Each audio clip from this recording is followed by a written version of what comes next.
Hi there, Lorena Seidel here again. Welcome to another week of Connected Conversations.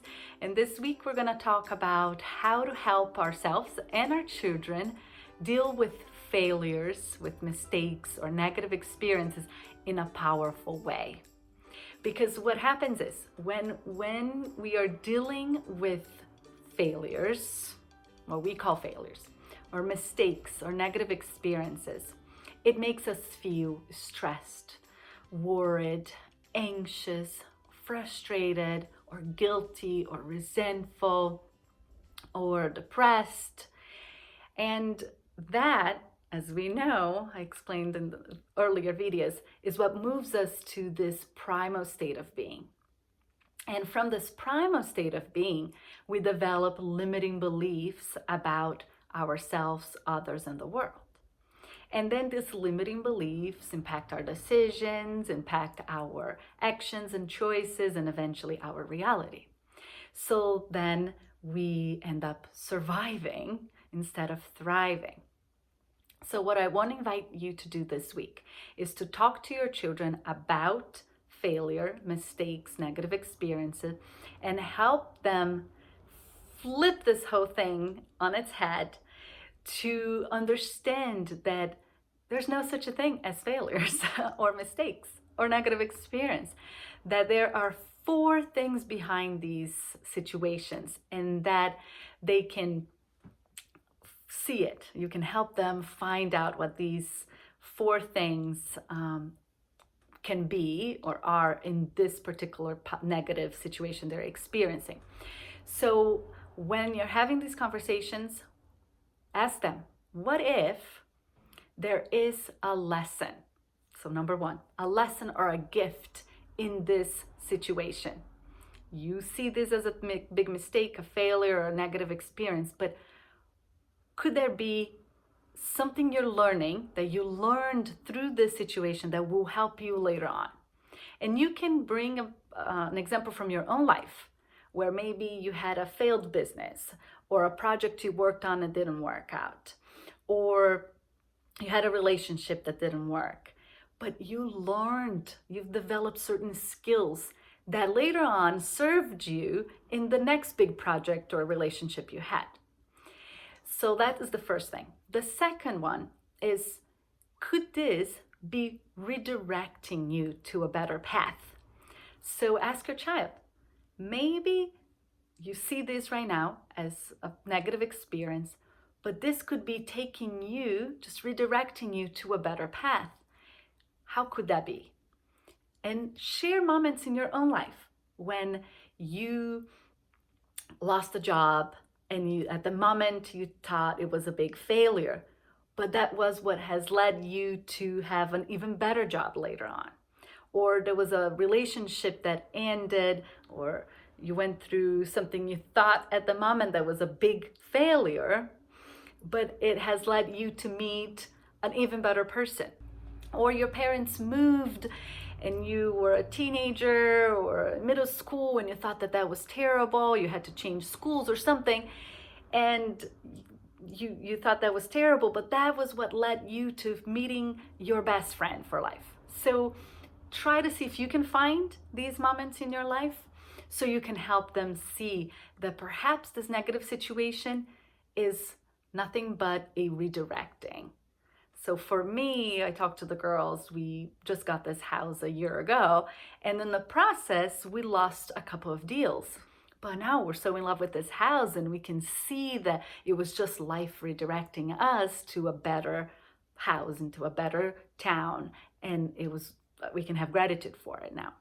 So now number three, could it be that this negative experience you're having is showing you, it's reflecting to you, it's mirroring to you something that you are doing? Maybe it's a limiting belief you have about yourself or about others or about your world, or it's a blind spot you have that is creating these results now that you don't like. So for example, your child got a bad grade. It's just a silly example, but what would you have to believe? Maybe there's a belief behind this. Maybe you believed you were not good enough, or you were not as smart, or that you don't care about grades, or that schooling is not important. What would you have to believe, right? That then impacted your decisions and your choices and your actions. So you chose to not do your homework, or to not apply yourself, or to not prepare for this test. And now it has produced the results it produced. So if our decisions and our beliefs impact our choices, and our choices impact our reality, then we're manufacturing some certain things that are happening around us. So if we can manufacture this bad grade, we maybe can manufacture the opposite by changing the belief that we have, right? What would you have to believe instead? Maybe you have to believe that you are good enough, that you are smart, that you can learn if you apply yourself, that you can do your work and be on top of things, and that you too can have a good grade, right? So look at what blind spot you may have, or belief you've developed that may be impacting the experience you're having right now. And then the fourth one is, could this negative experience be a big setup? This is when there are some things that happen to us, they're just so big or so tragic that it's hard for us to see the lesson and the gift, or see it as a redirecting, or even imagine that we somehow manufactured that. But after some time, we are able to look back and see that that was a big setup. And this has happened so many times, thousands of times all over history, right? Where someone went through a tragedy, or abuse, or a huge accident, or a big failure or something, and that has led them to then write a book, start a movement, create a organization, or have a mission, right? So that big failure, that big mistake, or that big negative experience they had is what has led them to finding their purpose. It was just a huge setup.